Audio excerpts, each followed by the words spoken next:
Cheers, y'all. If you're seeing this part, if you're seeing this smoothie, that means you're probably watching this replay. So you might want to fast forward 2 minutes as we do sound checks.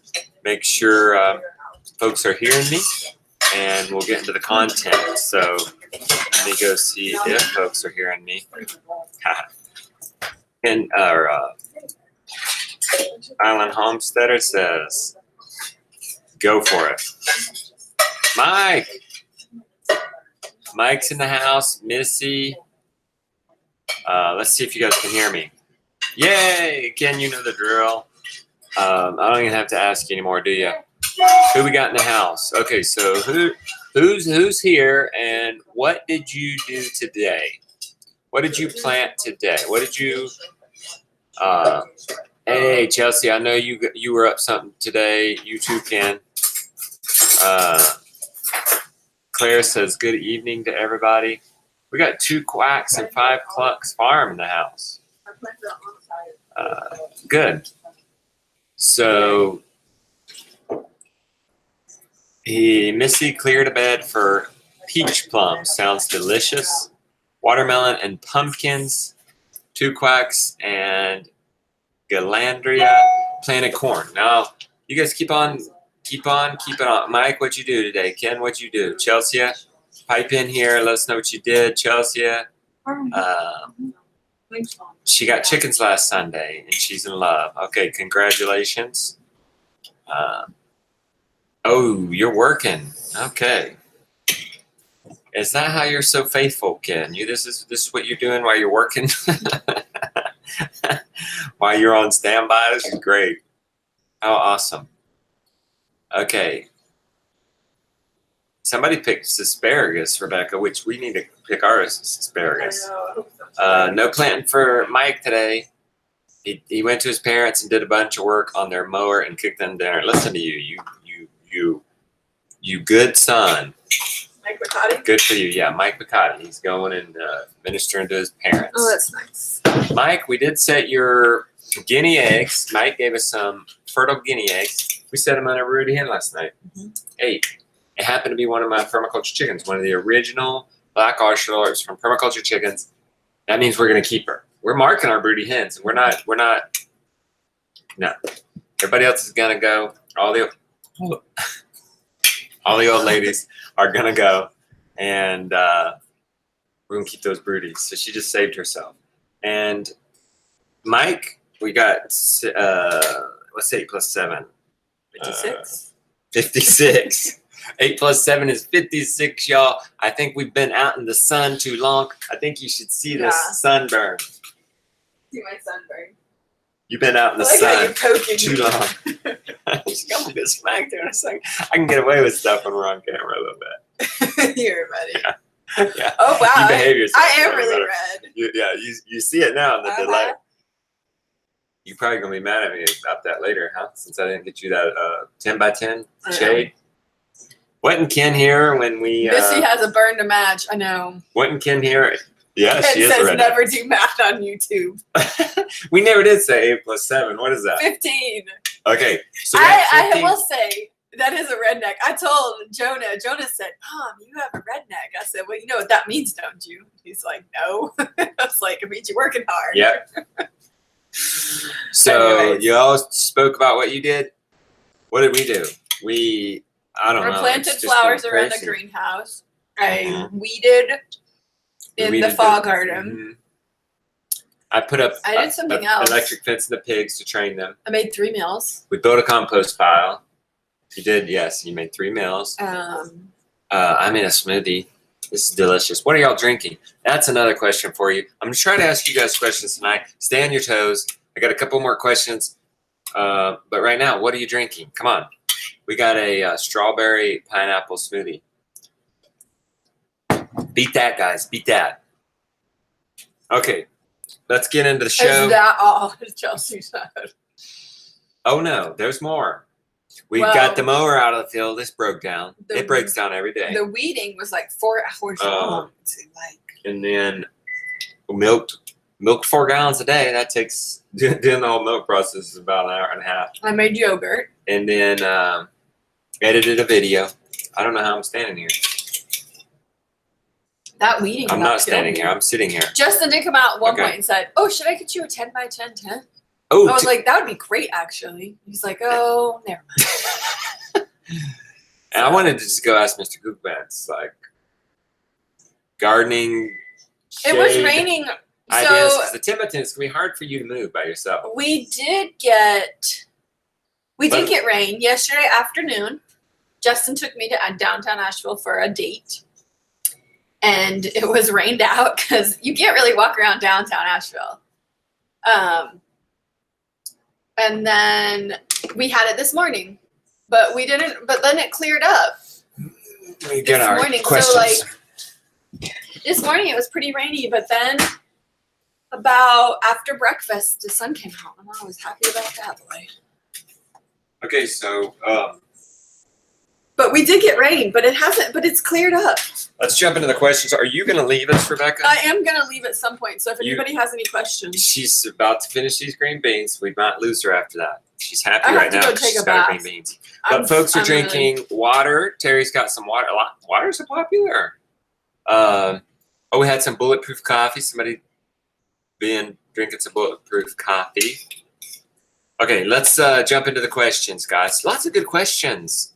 And I got some questions for you guys. I might turn them on you. So hang in there with me. A lot of folks drinking coffee. Now, why'd you do that? I can't see my notes. because I wanted to see that. All right, well, let me move the notes over here.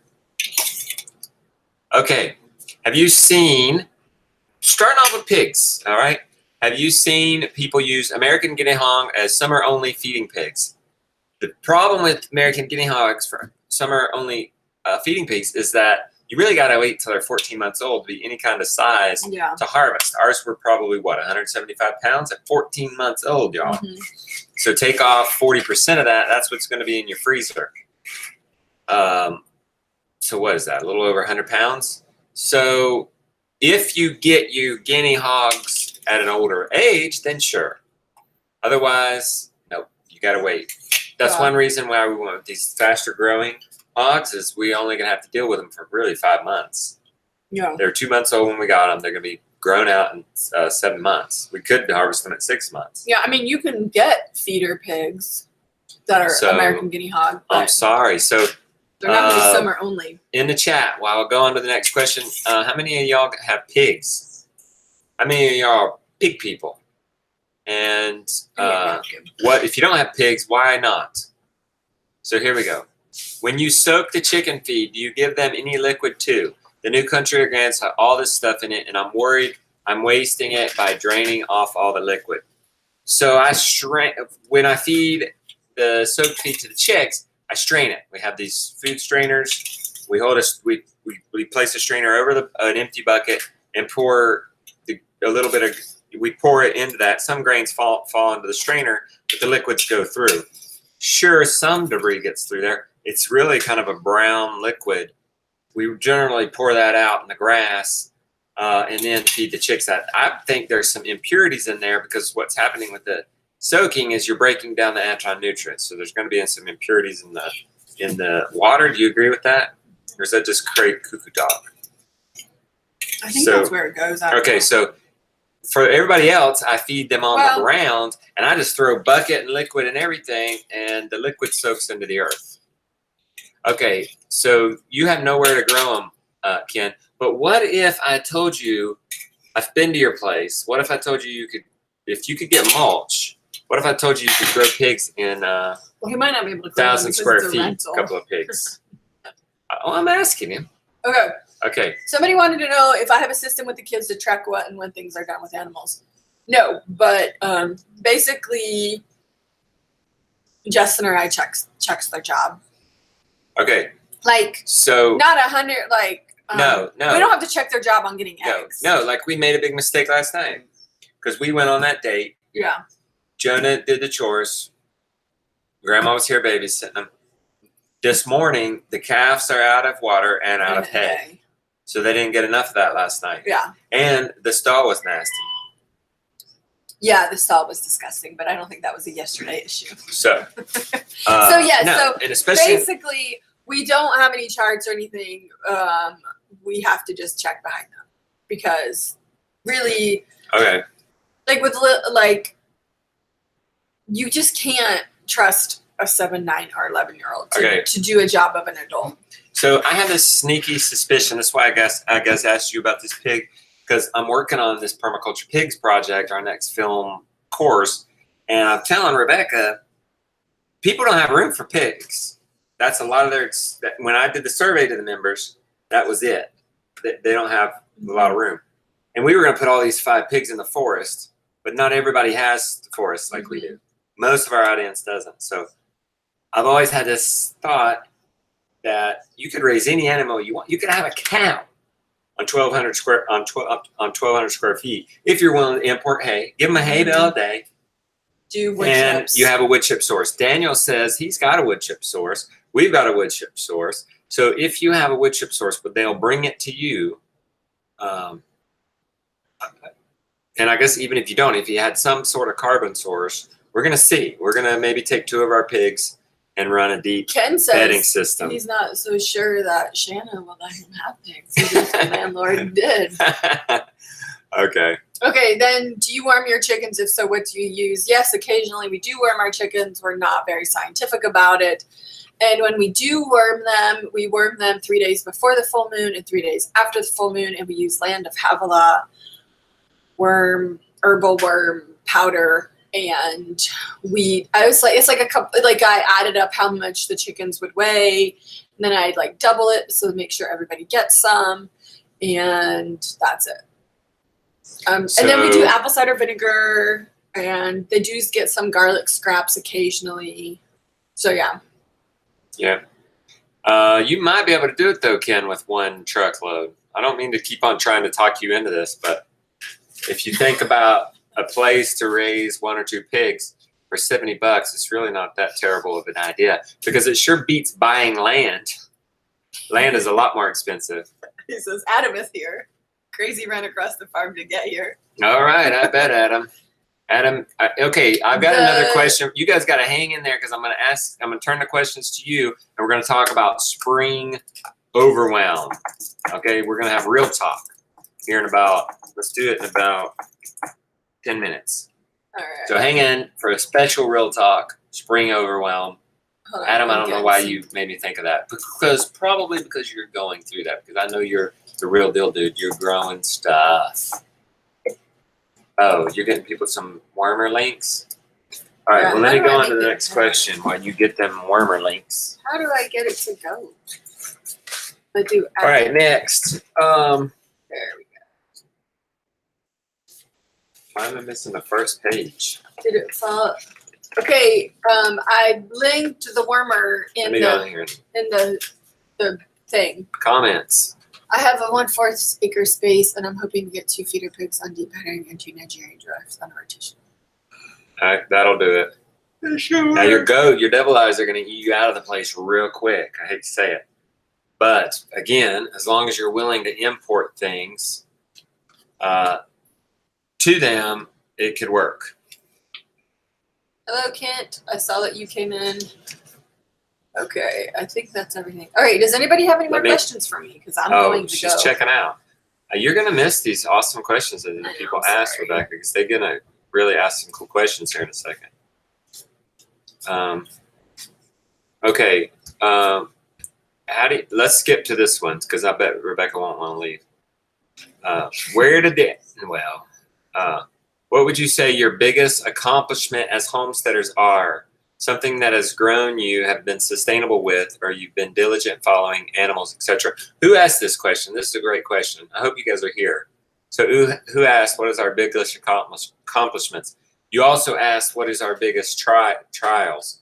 So, Rebecca, just type in an answer to Cecilia. Okay.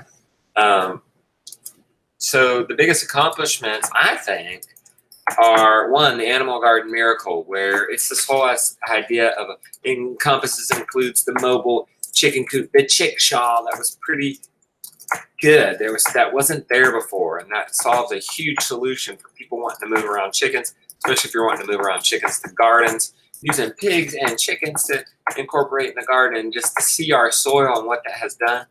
That was a huge accomplishment to to solve this huge problem that there was no solution to before. And then to give so many people different plans, and it's so thrilling to see so many different people building it. I would also say in that vein, the chicken meat shawl system is absolutely amazing, especially now with the goose. It's like so low key, like a Wallace coop that one person can easily move inside of a shocker knot. See, that was innovative from Premier to keep those little chicks inside. And then a goose in there to protect them. Those chicks are out on grass. Is something wrong? No. And protected from land predators with that net, protected from aerial predators. How many chicks have we lost to crows? None. How many have we lost to hawks? None. How many have lost to dogs or coyotes or bears Since or getting that Sasquatches? goose, we haven't. No. It's doing great. And then the other one is we're getting 4 gallons of milk a day. We did lose that one icy in the winter. The big snowstorm. Yeah, I'm talking about the but meat like syndrome. from, Thank like, a you. predator. Yeah, you're right. We did lose one, even though we had a goose. And then we're getting 4 gallons of milk a day, and we have this system where we have a rotational down for our cows. Our veins are in. We can move our cows from the very furthest pasture down to here in less than 10 minutes. Jonah could do it by himself. We're mowing, but we're coming behind them, mowing behind them, and the grass is just coming back amazing. And the chickens are coming behind them. Yeah. I mean, Um, it's like, it feels like it's so close what we've been striving for. Yeah. Just so growing so much of our own food. And like our diet is so this food. yeah, but we're it's on a like- diet now that is what you grow anyway. Yeah.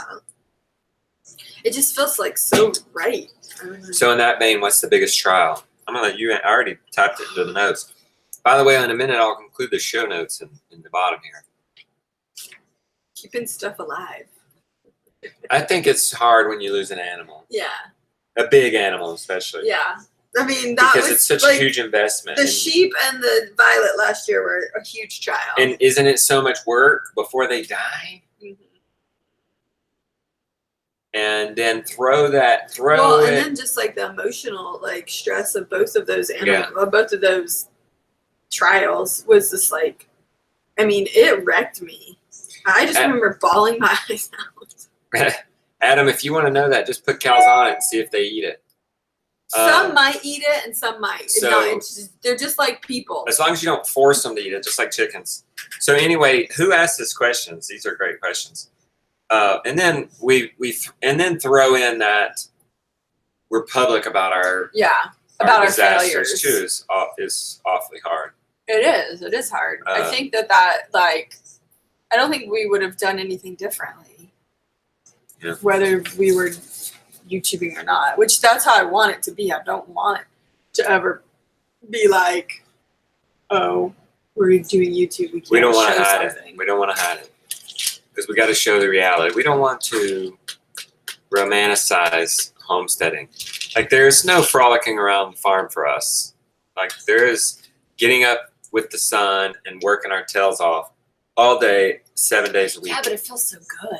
It feels great. Nobody's saying that it doesn't. Well, we are going to talk about spring overwhelm here in about 4 minutes. Let's see if we can answer one more question. You guys hang in there. I'm turning it on you in a second.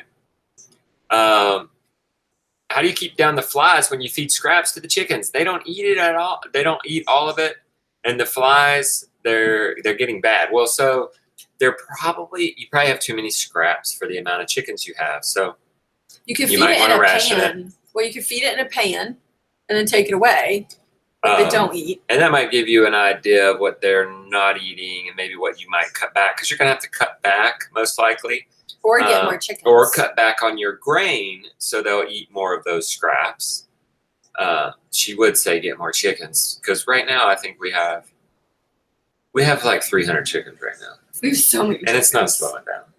We have 100. We're about to get 100 more in about layers. 2 weeks. We have 3 a lot weeks. of chickens. 2 weeks. I think it's like next Wednesday. Thanks, Adam. Next we appreciate that. Wednesday.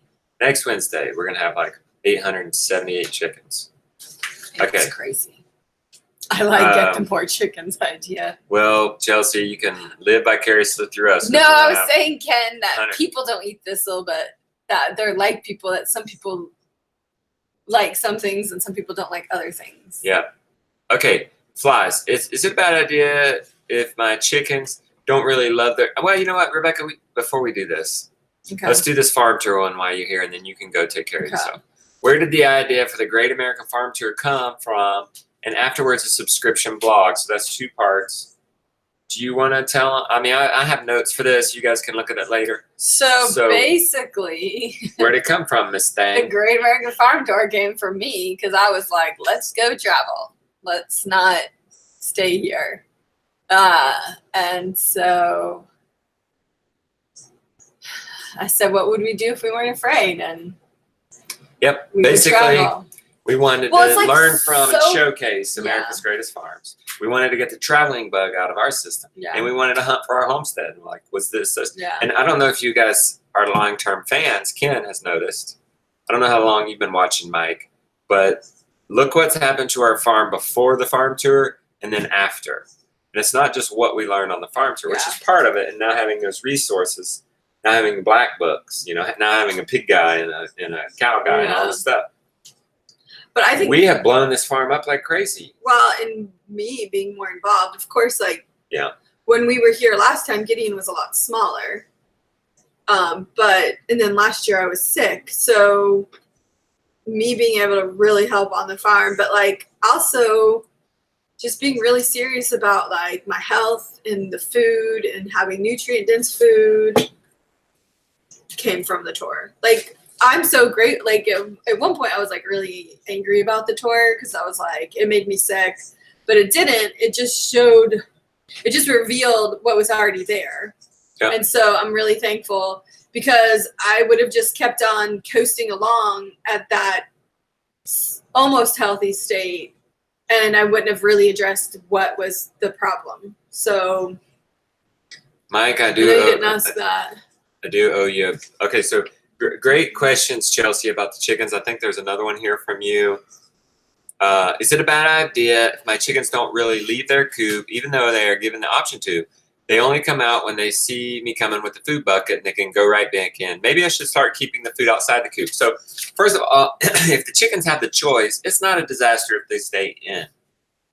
That's what I always say. If they can get Give out them choices. and if they can go back in, sure, they only have a bird brain, but they still do know what's best for them. That said, though, it wouldn't kill them to have some sunshine.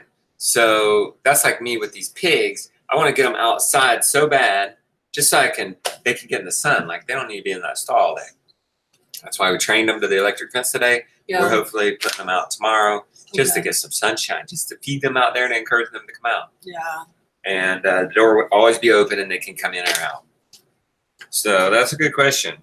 Adam said that Jonah is a huge help, and that is true. Oh my Lord, help us out. It's very true. Like our kids That's- have, because our kids have grown up. Like, because when we were before the tour, Jonah was just like 8, 9, Okay. and he just was not into it.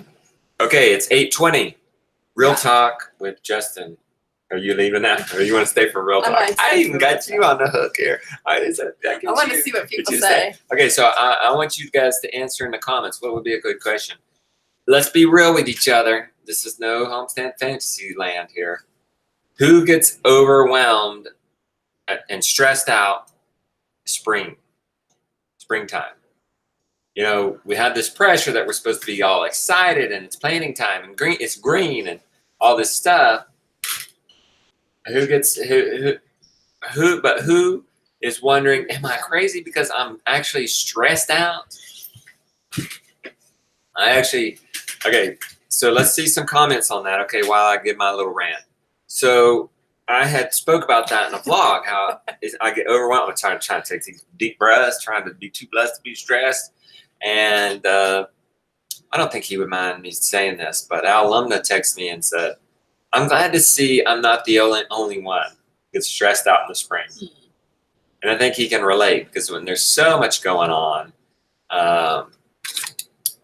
it's crazy because you kind of go from this rest period. Yeah. It's darker and Everyone does. Adam's making confessions for everyone.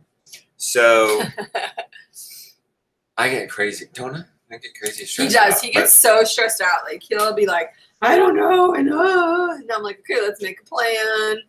And I have been with all the anxiety that came from the tour. Surprisingly, I haven't had much about it. It's kind of like I feel like everybody's in such a rush to like get it all on the ground right away. But like our growing season ends October 10th. If I plant tomatoes in July, I'm still gonna get a harvest. Yeah, you said that last night, and it made me feel a little bit better because we're behind on our garden. Mike is relating. Yeah. He's behind on his plants. And I guess that's going to be okay. And like right now with so many things, pigs, chickens, chicks, cows, like the mineral shaw, it's been filled up. I needed to get it up there. It's been like 2 or 3 days. I finally got it up there, but that's not good.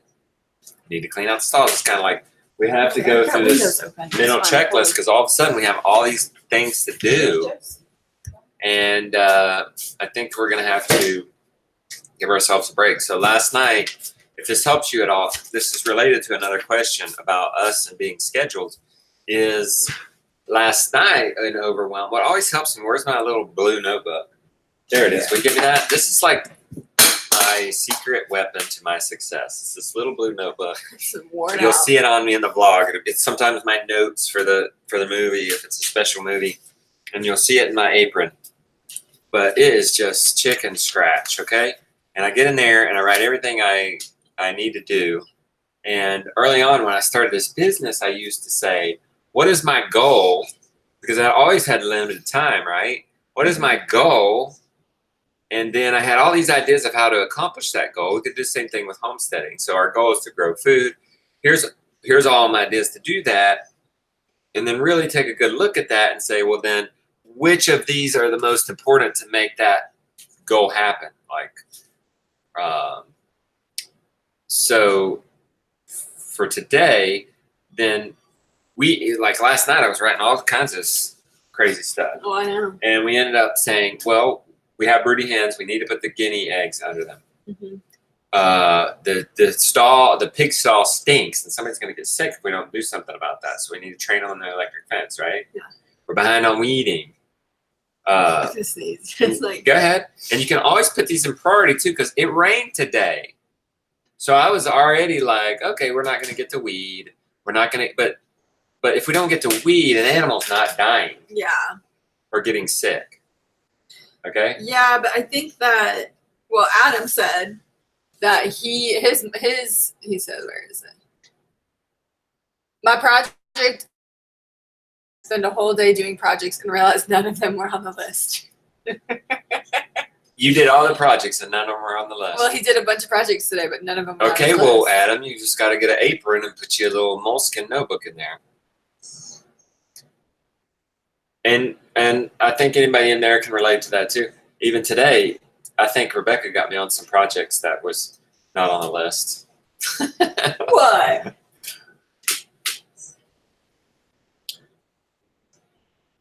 I guess You can't weeding was say on the this. list, wasn't it? It was on Okay, the list. and then you're lucky that I built that compost pile this morning. That actually was not on the list. But I it said I need to clean out the pigs. I need somewhere to put this. Well, also because that cow stall And then was so that gross. cow stall ended up being nasty. Well, it was just so happened that I had a place to put it. And the That mower, compost. the mower broke down again. Oh yeah, you can. And look, we couldn't start it. We had to go get the tractor and drag it. And then the tractor. tractor And then stopped. the tractor broke down. So the mower broke down. We got we got the tractor to go out there to get it, and then it broke down. Okay. Right Oh out. yay! Adam has an apron. Okay, but I bet you weren't wearing it, huh? Okay. So now he's trying to say that I made him do stuff that wasn't on his list. See, that's why she's staying around. See, I know how to get her to stay The around. van is fine. The van, we got it fixed for $200. We were not anticipating that it would be as cheap as it was because just the way the van was driving, it was so crazy. It was like a monthly payment. We are very glad that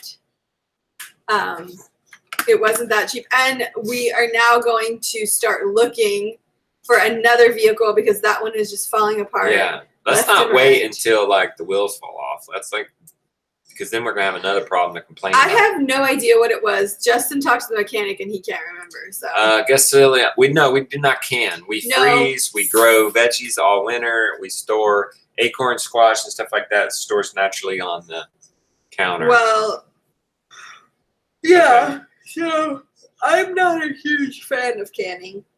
I one, Okay. I don't like the vegetables when they get canned. I feel like it takes all the nutrients out because they're just like canned. I mean, unless it's like tomatoes, which, you know. Adam's poking fun of me being a minivan guy. You know, he tried to get me to get a. What was it you wanted me to get? A Suburban? You know, Adam. Is that what you wanted me to get? We Adam? had a minivan before we had children.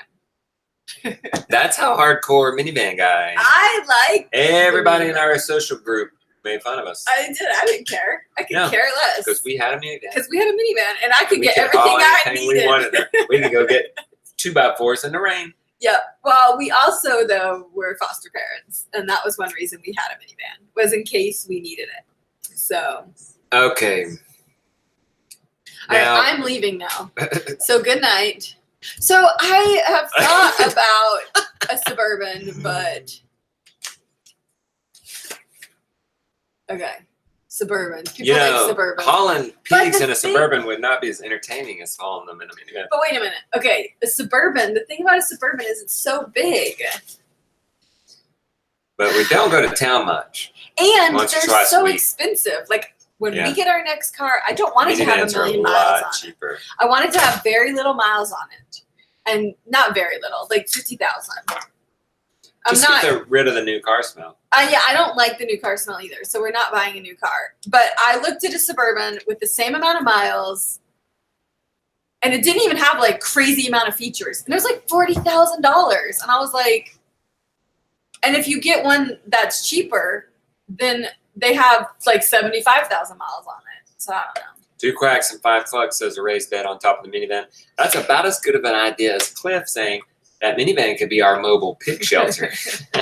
See, Jake says they're expensive, and they are. Okay, so Jake's on your Goodbye. team. You go. Yes. Now you can't even hear Adam's rebuttal. I know. Is that how you do? You Peace say your out. statement and then leave? I see how it is. Okay, guys, we got 30 more minutes. I think we can get through this. I'm sorry. I might not be able to keep up with the chats. I'll do my best. Let me make sure I haven't missed anybody's questions that you guys submitted before time. You've mentioned you feed chickens eggshell back to your hens. How do you do that? What, if any, preparations do you do? Google has many variation answers. This is where you got to watch Mr. Google Pants because he can talk crazy talk when you're talking about feeding eggshells back to chickens. Just squash them up a little bit. Put them in a pail. We have a little, Jonah, we got a little pail in here. And we throw them back out to the chickens. They can eat them if they want. We don't cook them. We don't crush them up into minute detail. They say, oh, the chicken will start eating eggs. No, the chickens are eating their eggs because they're bored and because eggs are at their eye level. It's not necessarily because they're eating the shell. And it could be because they're not getting eggshells and they're calcium deficient. So give them some free choice aragonite if you have some of that problem, and should go away. So, how much pasture space would you estimate the meat shell setup for 5-week shoot? I might have to do some chicken math here for a second. I meant to do this before the show. So my nets are 100 feet long. I put 2 of them together. So that's, let's see, 10 by 90 would be 1. I don't know how to do that. Okay. I might have to come back to that one. I'm trying to figure out how many square feet that is. 200 feet. You know, one of you guys do that. Ken, do that for me. If I put 2 100-foot long nets together, how many square feet is that going to be? So, oh, that's easy. So it's no, it's 200. So it's actually 50. I figured it out, guys. 50 times 50. I think, you guys correct me if I'm wrong, that's 2,500 square feet times 4. Is that right? So 10,000 square feet, which, how many square feet are in an acre? Let me just type that in real quick. I think it's like 4,500 or something. 5,800. I better check that. So let's ask Mr. Google Pants. How many square feet in an acre? It looks like I've already asked that. 43,560. So, and we have 10,000 square feet. So it's basically a quarter. It's basically a quarter of an acre. Okay. And I think you could give it a break there and maybe run another one on it. Another run. So there's your answer. Because I set up 2 nets, I move the meat shawl inside of that once a day, a meat shawl length, and then it lasts about a week before I have to move those 2 nets. And I move it about, I guess it would be 4 or 5 times. So I guess it's a little over a quarter of an acre. We dealt with Chelsea of this on meat chickens last week. I also thought if you could afford deep bedding or wood chips, you could do that instead in lieu. Let me get back y'all's chat. Where'd it go? Hang with me, guys, for a second. I lost the chat. There it is. Okay. So what are you guys saying while I was gone? Oh, I messed up that math.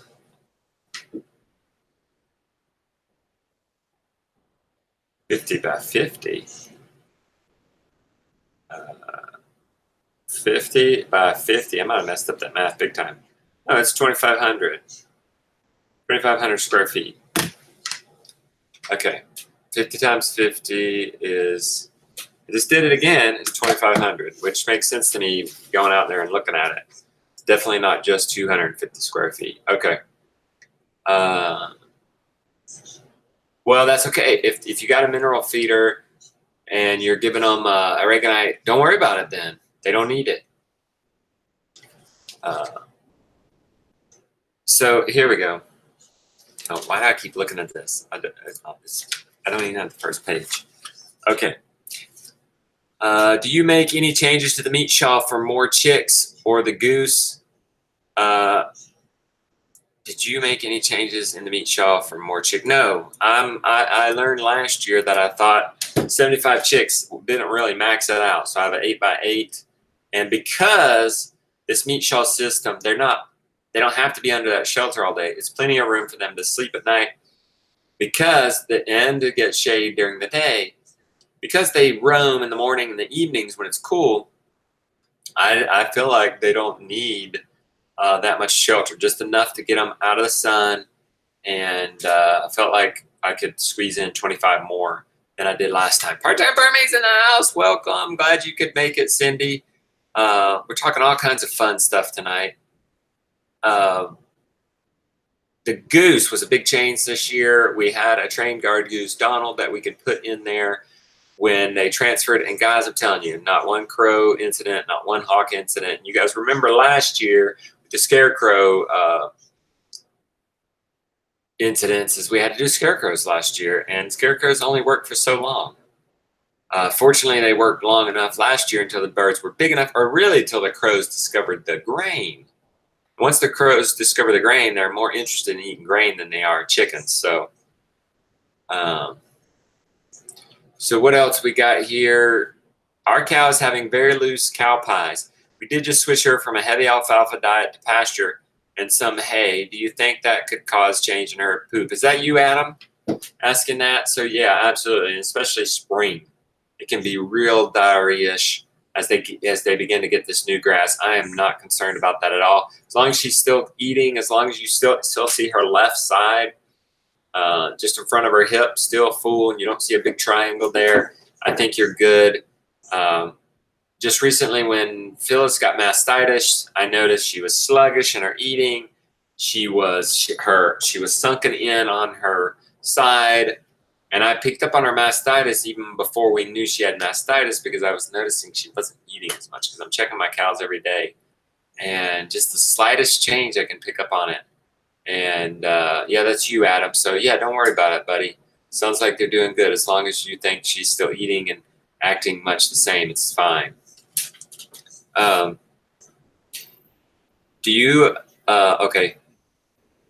What incubator do you use? Recommend? That's easy. We use the Arcom King Suro Max 20. Guys, I'll link that in the show notes when I'm done, and I'll put the show. I haven't put the show notes in here yet, guys. Sorry, but I'll put the show notes in, and I wonder if you guys. Yeah, I'll put it. If Rebecca was here, I would do it, and it wouldn't be awkward. It wouldn't have to be quiet. You know, she could talk while I would quietly put these show notes up. But let me do it at the end of the show. I'll link that. Okay. How do you assess a cow's dry udder when you are looking at buying that cow? You have on that one. It's tough. I mean, you could look and make sure all four are there. It's not the end of the world if they're not. We have one that Phyllis. We've actually had 2 cows that only have 3. It's not really a big deal. It's hard to tell because they are so much smaller. You really have to just take the owner's word for it. If you're buying a heifer, I don't think there's any way to tell. I mean, they're going to be small. You could be the next finger wrestling champion of the world. I mean, Violet, we had tiny teats, okay? And you can get it done. I mean, it's like milking a cat, but it can be done. It's not impossible. And a lot of times, if you're buying from a dairy or another farmer, you're getting cull cows, guys. You're not getting their premium cows. It's different if you're buying from a breeder who's breeding for the best and selling high dollar. You could also look at the mom if you can. If you're buying you can go look at the mom's udder of that cow that you're buying. What is the significance of a guard goose in the raising of a new flock of chickens? Why should I include one? What is the benefit? So if I haven't already covered it now, or if you're late to the show, the benefit of the guard goose really is both land and aerial predator protection. They squawk. Like when the boys went out to feed the sea monsters this afternoon, Donald just started squawking like crazy.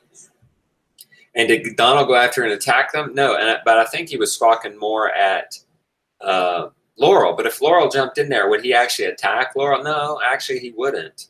But his squawking and flapping of wings keeps Laurel out of there, but it also alerts us to the predator. I think the Roman tufted were raised by the Roman and were used in as human warfare tactics, as alarms. They would set them up in cages throughout around their fortresses, and they would sound alarms if they saw or heard somebody coming. They got these incredible eyesights. I think that we have the Ices way up in our field right now, and there's Waddle. She's a she, and then Donald was way down here, and we were over there servicing the mower trying to get it going, and we said, look, Donald's looking over here and watching.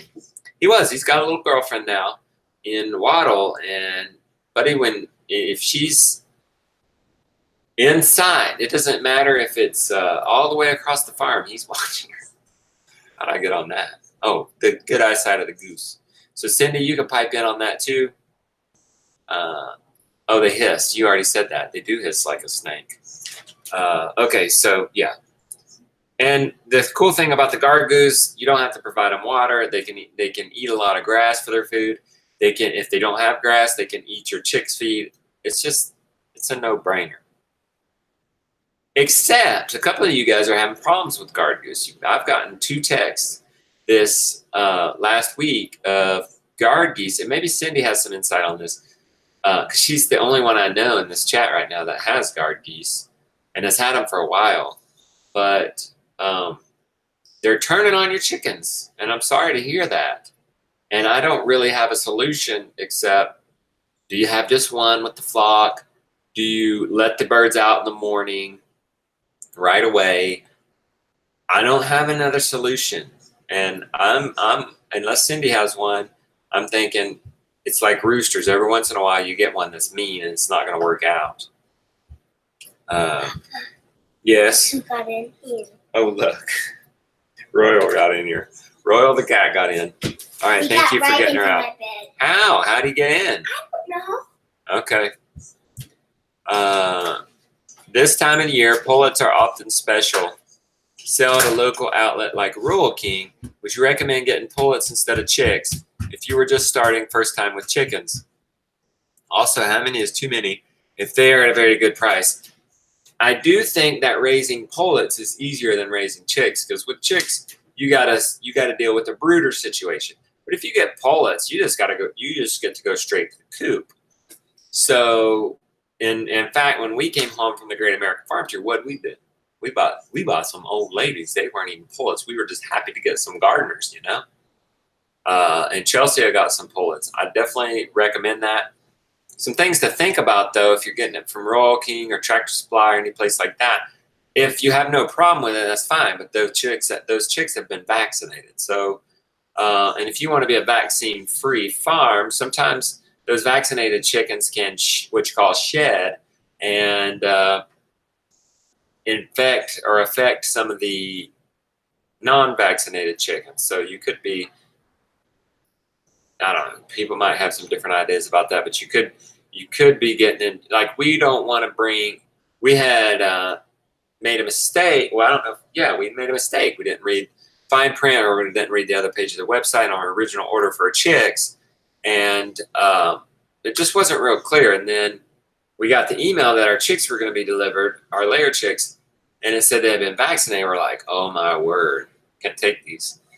We have unvaccinated chickens on our farm, and I think for homesteading, that's way overkill to vaccinate them, because your chickens are out, they're getting greens, that's all the chlorophyll they need to ward off any of these things. Manzo got it. Manzo too. And not in my bed, in Josiah's bed. We'll get those stinkers out of here. Yeah. My geese will tell the roosters off he's too aggressive. The roosters respect my geese. Yeah, and that's my experience too, Cindy. I haven't experienced a mean guard goose yet. So where was I? Okay. I think I was done. Oh, the chickens and okay. So at a homestead level, because they're getting air, because they have space, because they're getting greens, I think the vaccines were more designed for the commercial operations.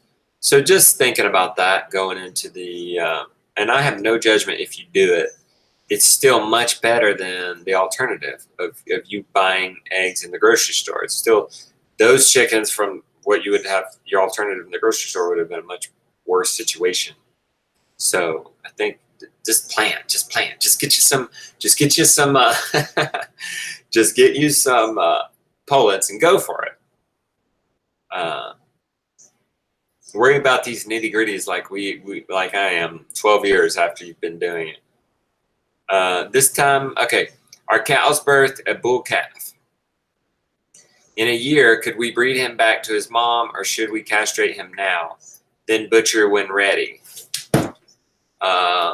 If you want to breed him back to his mom, that's fine, actually. And all y'all out there saying, gross. Well, there's a joke going, and the joke goes like this.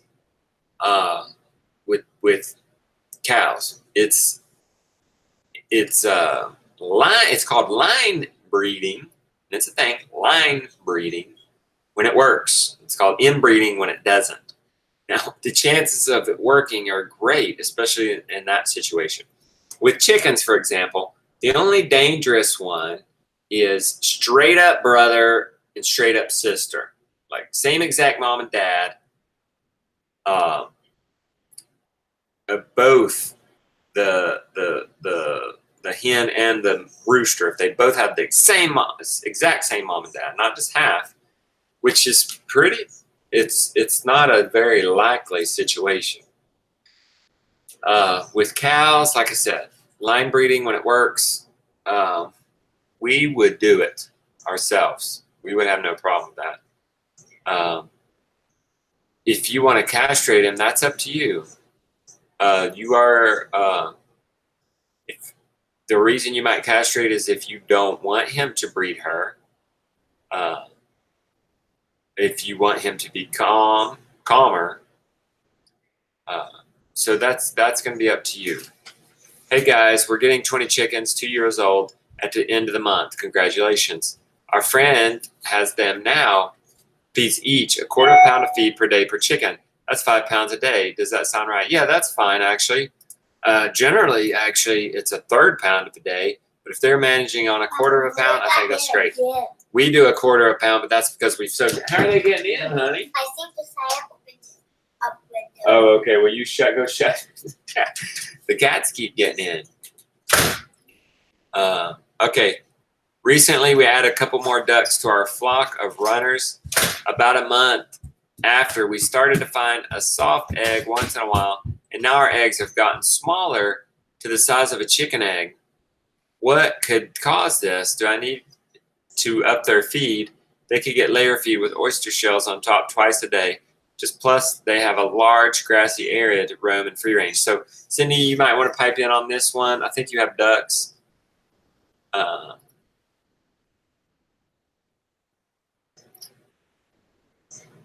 Okay.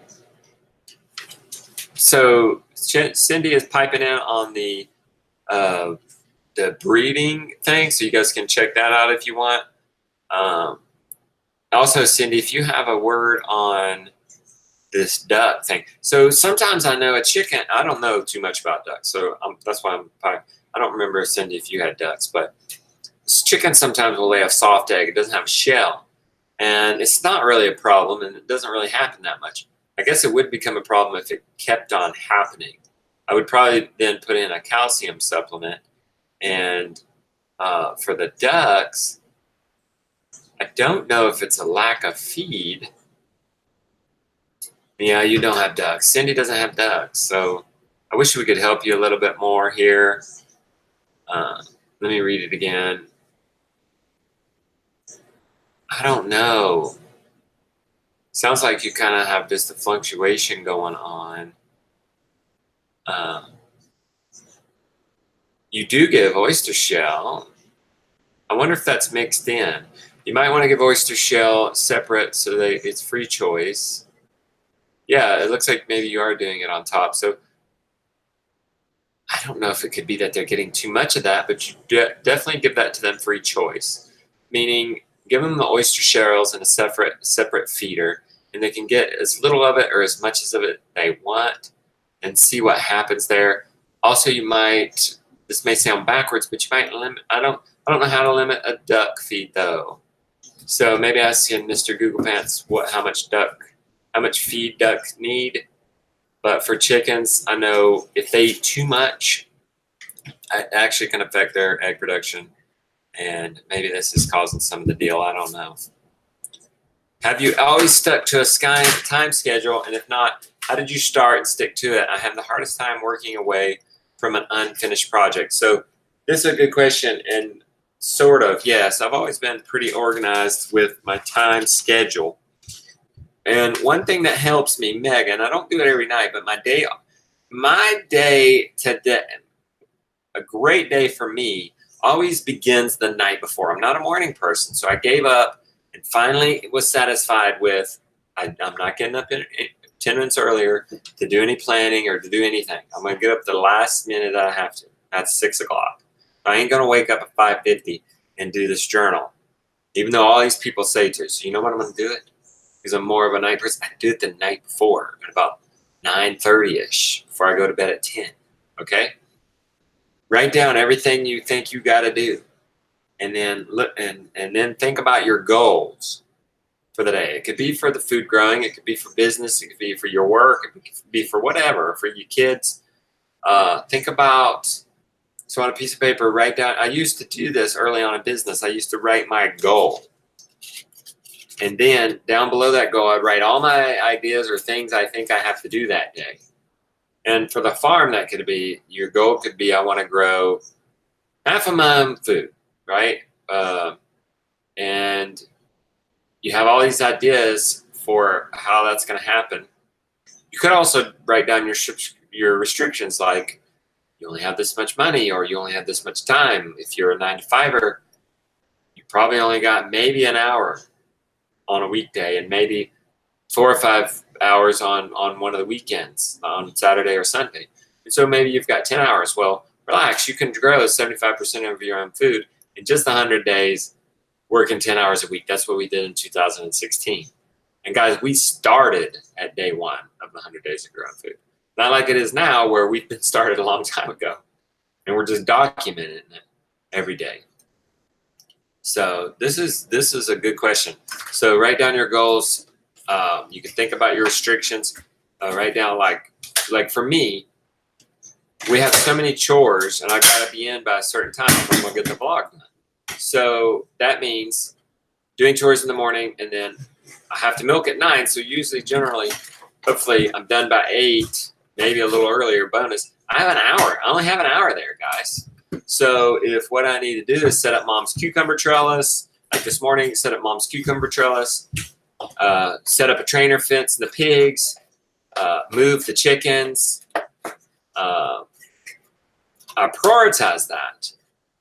And if my priority number 1 was to move those chickens to a new plot so that we could put the silage tarp down so that we can prep those beds next week. What you need, buddy? I got 2 broody hens. You got 2 broody hens, Yes, and you already set them up? No, yeah. There's gonna be a gap missing in the one nest box missing in the thing, but they can get out. The broody Sure. hens. No, over there in the thing, in your chick shop. Oh, they can get out. What's the matter with that? Well, we need to move them tomorrow. Do we have one somewhere?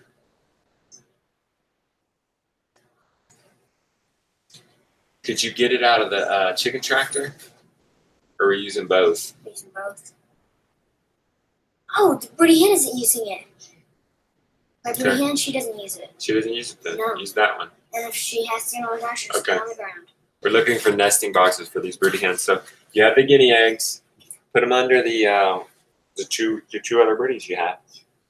And we'll have 3 hens sitting on all our guinea eggs. Everybody says, hey, Jonah. Or at least Tina Nurse says, hey. So where was I? So, okay, write down your goals. Think about your restrictions.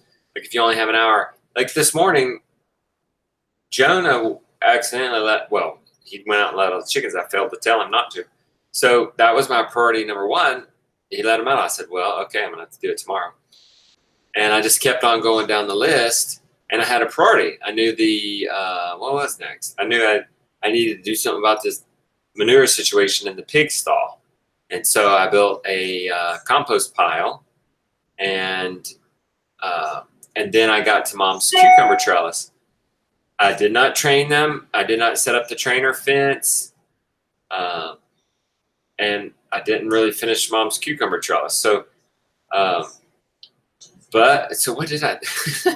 So it sounds like kind of a failure. No, because I did get the compost thing done. So you have that. You have to discipline yourself at that point. Is make that list of what you need to do. Ultimately, that's goal setting. Coming up with a to-do list.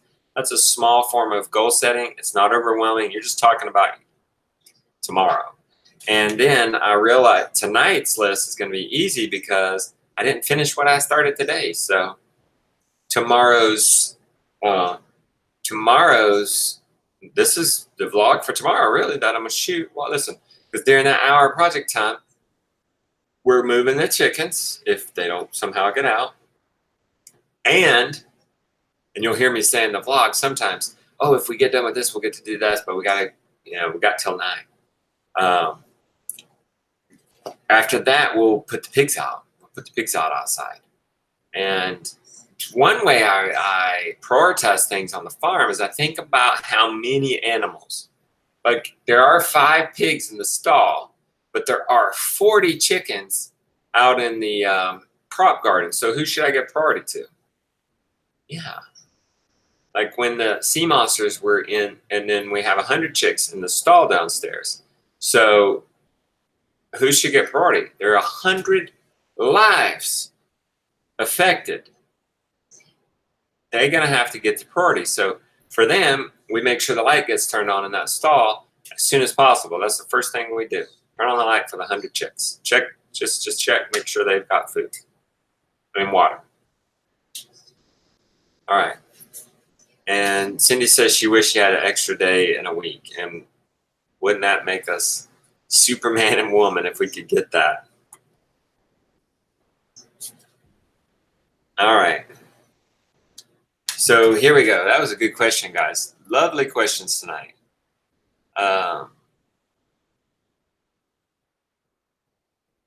We are new here. Well, welcome. In addition to our home garden and chickens, we also manage a community garden. The community garden is basically located in a food desert. Unfortunately, the area provided for the community garden was previously a parking lot. Because we broke ground, we hit gravel. In previous years, we have moved out a lot of gravel and added organic soil, and the garden has done exceptionally well. This year, we have been able to build raised beds for the root vegetables, and we're inquiring about any good soil supplements for root vegetables. We have read about bone meal, Epsom salt, and sand. Any other ideas? So I'm going to open this up to the community. Guys, any other ideas for soil supplements in a raised bed system on top of a old gravel road? I think organic matter being added is a good start. Sounds like you've done that. Like we totally converted a gravel road just by adding wood chips, and over time it just turned into great, amazing soil. So I'll try to read any of the comments people say. So if you guys have any ideas on good soil supplements for root vegetables, she's thinking bone meal, Epsom salt, sand. Any other ideas?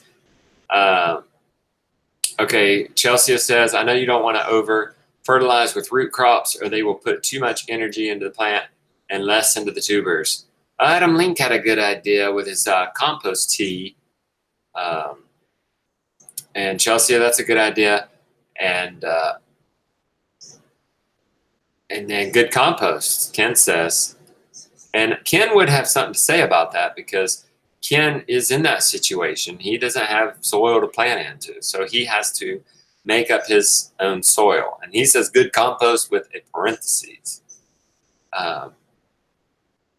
Oh, okay. And so Cindy says, I use the Elliott Coleman soil blocks for my amendment. So Cindy, does that mean you're using the Elliott Coleman soil block mix, his ingredients, like you're making your own soil?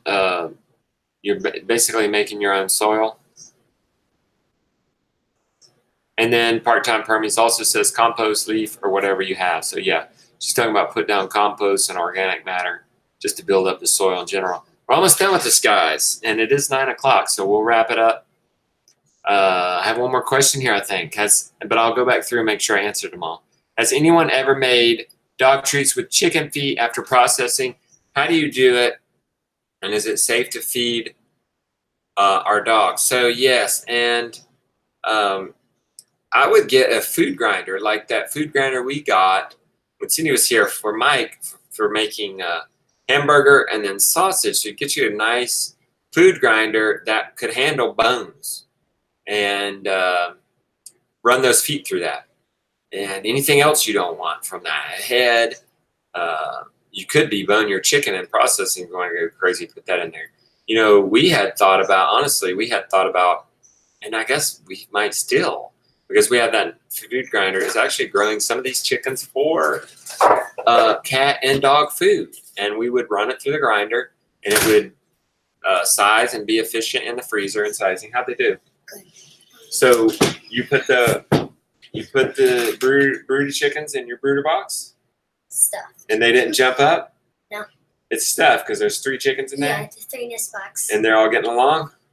Well, none of them are up. Okay. You put It's food done. and water in the middle of them? And then you put the eggs on them? And they took them? They didn't hop up? Just hoping on them tomorrow. Okay. They weren't pecking at me. That's maybe not a good sign. We have to see if they're on them tomorrow. We took a little bit of a chance. Usually I like to let them brood,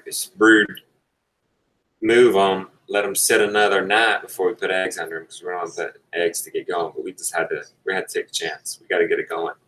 Yeah. Okay. I'm pretty sure they'll stay on them. Okay. They're very serious. They are? I did learn this trick.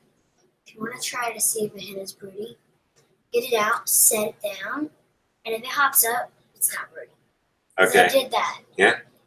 I agree with that. Did they do that? Did Only they one. tonight? So how do you know she's gonna stay broody? Because the other ones didn't hop up. I was moving her. She was just staying there. Both of them stayed. Oh, both the ones you end up with stayed? Oh, okay. I think Okay. they stayed. So there's your dog trip. Yep, Jake says good job. Ken says Jonah's the man. Chelsea says, I love how your family always works together with the individual strength and supporting each other through weaknesses and mistakes. Solid team. Thank you, Chelsea. That's meaningful. Thank you very much for those kind words. Okay, that's it. Let me make sure I didn't miss any questions. And I'll update the show notes. They'll probably be up within 5 minutes on the YouTube comments. You guys feel free to stay and chat all you want. Thank you, guys. I just want to thank you while I'm looking through this. Thank you for being members, loyal, hanging in there. Many of you guys have been members for so long. It helps us do what we do. Oh, one part of somebody's question about the farm tours, they also asked about where do we get the idea to do the paid member area? Well, that was in two things. It was where do we put the, like, how could we add more value to our audience? And that was one idea, is that we could do more. After talking to Casey Oswich, someone in our audience, and say, what could we do more? And he said more instructional. So we said, that would be a good platform. It's a private member area there. It would also be a place for a more intimate community. And it would also be a place for more direct access to me.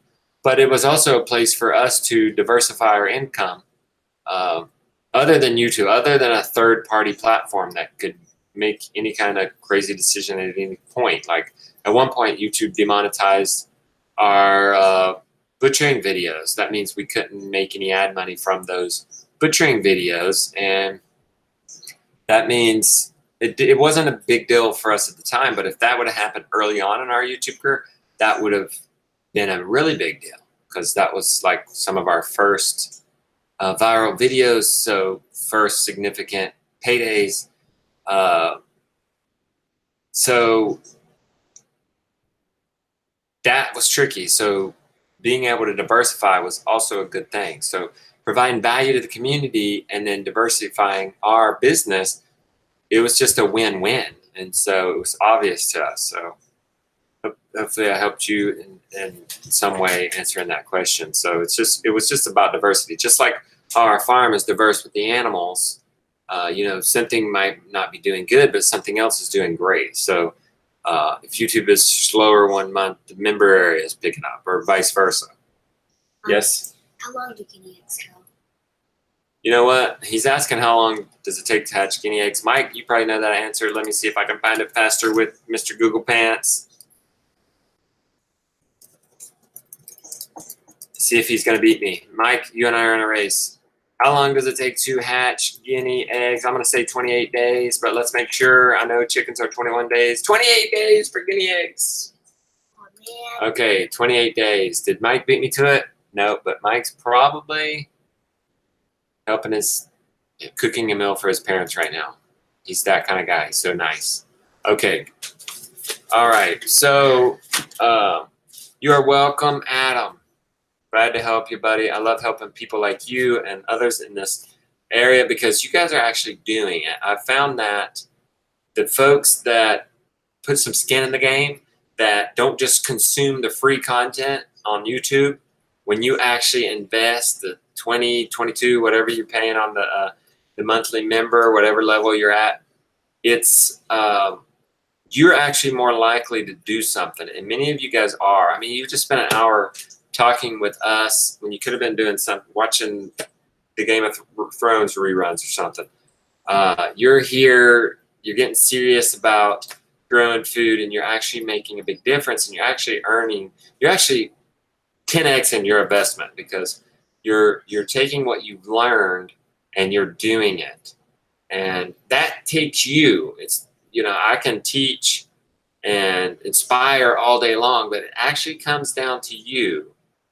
I can give you ideas, but in the end, you have to get your notebook, write down your goals, write down your limitations, and make a priority, and then actually stick to it. And remember to look at the list and go for it. But also being flexible when the chickens get let out and you were supposed to move them.